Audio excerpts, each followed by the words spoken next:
Hello students, कैसे हैं आप सब। स्वागत है आपका हमारे चैनल एडुगॉग में। तो आज हम बेसिक ग्रामर से एक टॉपिक लेंगे, सेंटेंसेस। जब भी आप अपनी ग्रामर स्टार्ट करते हैं, इंग्लिश ग्रामर, तो आप सबसे पहले क्या पढ़ते हैं? सेंटेंसेस। नाउन और प्रोनाउन की वीडियो मैं चैनल पर ऑलरेडी अपलोड कर चुकी हूँ, प्लस मैंने नाउन के कुछ MCQs भी कराए हैं। तो आप वो तीनों वीडियोज में प्लेलिस्ट में जाकर देख सकते हैं। आपको बहुत अच्छे से सारे टॉपिक, सारे टर्म्स जो है वो क्लियर हो जाएंगे। तो आज का हमारा टॉपिक रहेगा सेंटेंसेस। काफ़ी ईजी और इंटरेस्टिंग टॉपिक है, और वीडियो के एंड तक बने रहिएगा। कुछ क्वेश्चंस हम साथ साथ करेंगे।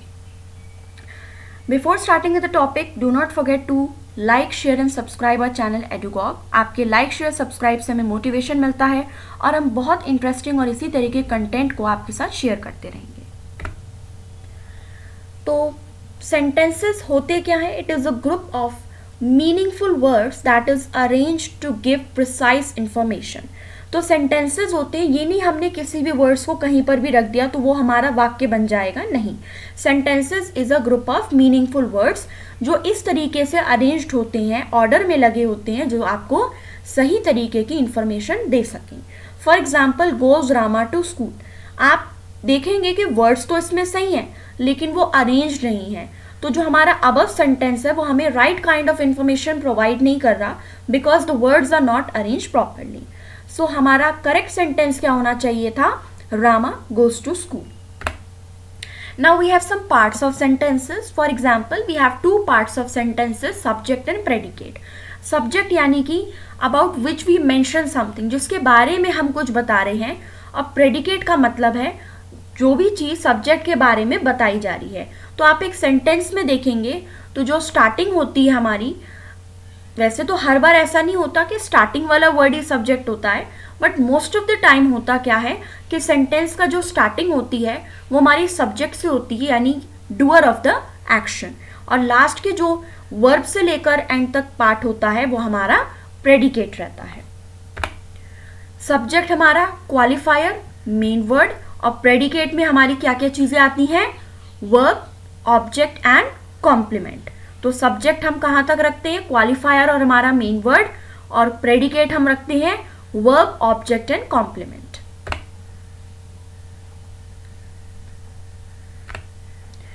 Next we have types of sentences. So हम अब स्टार्ट करेंगे टाइप्स ऑफ सेंटेंसेस। तो आप लोगों ने काफी बार सारे टाइप्स जो हैं with examples, with proper information पढ़ चुके होंगे, तो आपको बहुत अच्छे से अभी समझ में आएगा। असर्टिव सेंटेंसेस क्या है? They provide us information. For example, the sun is hot. Assertive sentences होते क्या है कि वो हमें सीधी सीधी जानकारी देते हैं। They end with a full stop and they are of two types. They also have sub parts like positive assertive sentences and negative assertive sentences. So assertive sentences क्या होते हैं? जो straight forward हमें information disseminate करते हैं। full stop उनमें होता है और दो उनके सब parts होते हैं।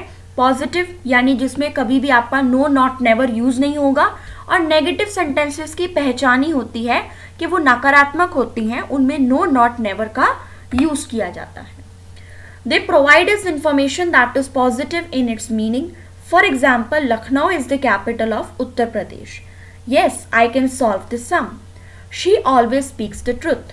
तो ये हमारे कैसे positive sentences। Negative assertive sentences कौन से होते हैं? जिनमें words का आप देखेंगे no, not, never use हुआ होगा।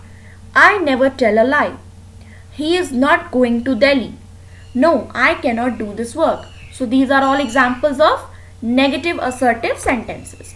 इंपेरेटिव सेंटेंसेस होते हैं बेसिकली जो ऑर्डर, रिक्वेस्ट या कमांड देते हैं, वो हमेशा वर्ब और सब्जेक्ट के साथ स्टार्ट होते हैं और यू उसमें हिडन रहता है। Please give me a pen. तो यहाँ पर क्या हो रही है? एक तरीके से रिक्वेस्ट हो रही है। ओपन द विंडो, एक तरीके से हम ऑर्डर दे रहे हैं। तो ऑर्डर, रिक्वेस्ट, कमांड, सजेशन, ये सारे के सारे हमारे imperative sentences के examples होते हैं। Next we have interrogative sentences. So interrogation क्या होती है? जब हम किसी से कुछ questions पूछते हैं and the sentence always ends with a question mark, क्योंकि आप प्रश्न पूछ रहे हो तो प्रश्नवाचक चिन्ह आएगा। Have you eaten an apple today? तो यहाँ पर क्या है? Question mark. What are you planning for the party? तो आप आंसर देंगे, तो ये हमारा क्या है, इंट्रोगेटिव सेंटेंसेस है। Exclamatory sentences, these are very very easy because they expresses sudden emotions and they end with an exclamation mark. And in these type of sentences, what और how जब आता है, then we must use mark of exclamation at the end, या फिर हम in between the sentences भी use कर सकते हैं। तो exclamation क्या होते हैं हमारे, जो हमारे sudden emotions को show करते हैं and they end with an exclamation mark। अब आप एक नजर में सारी चीजें देख लीजिए। हमने क्या क्या टाइप्स पढ़े थे, असर्टिव सेंटेंसेस जो स्ट्रेट फॉरवर्ड इंफॉर्मेशन देते हैं, और उसमें हमारे पास दो टाइप्स होती हैं, positive and negative. Imperative sentences कौन से होते हैं, जो हमारे रिक्वेस्ट देते हैं, ऑर्डर या फिर कमांड। इंट्रोगेटिव कौन से होते हैं, क्वेश्चन पूछने वाले। और एक्सक्लेमेटरी कौन से होते हैं, जो हमारे सडन इमोशंस को शो करते हैं। Now some questions to go through. अब आप मेरे को इसका आंसर जो है कमेंट सेक्शन में लिख कर देंगे। आप स्क्रीनशॉट ले लीजिए, आप इसके आंसर्स जो है मेरे को कमेंट सेक्शन में 1 से लेकर 6 तक के आंसर्स आप मेरे को कमेंट सेक्शन में बताएंगे। नंबर डाल दीजिएगा 1 2 3 4 5 एंड 6। तो इससे मुझे पता चलेगा कि आपको ये टॉपिक जो है, जो कि बहुत ही ईजी टॉपिक है, आपको फिर भी ये टॉपिक अच्छे से समझ में आया है या फिर नहीं। तो इसी के साथ हमारा जो ये टॉपिक था बेसिक ग्रामर का, द सेंटेंसेस, वो फिनिश होता है। आई होप आपको एक्सप्लेनेशन अच्छा लगा होगा। लास्ट में जो मैंने क्वेश्चंस दिए आप उसके आंसर ज़रूर दीजिए। हमारे चैनल एडुगॉग को लाइक शेयर सब्सक्राइब करना बिल्कुल भी मत भूलिए। आपके मोटिवेशन, आपके प्यार की हमें ज़रूरत है। बेल आइकन प्रेस करिए जिससे आपको लेटेस्ट अपडेट्स मिलते रहे। तो मिलेंगे फिर हम कुछ लेटेस्ट कंटेंट के साथ नेक्स्ट वीडियो में। Till then take care, bye.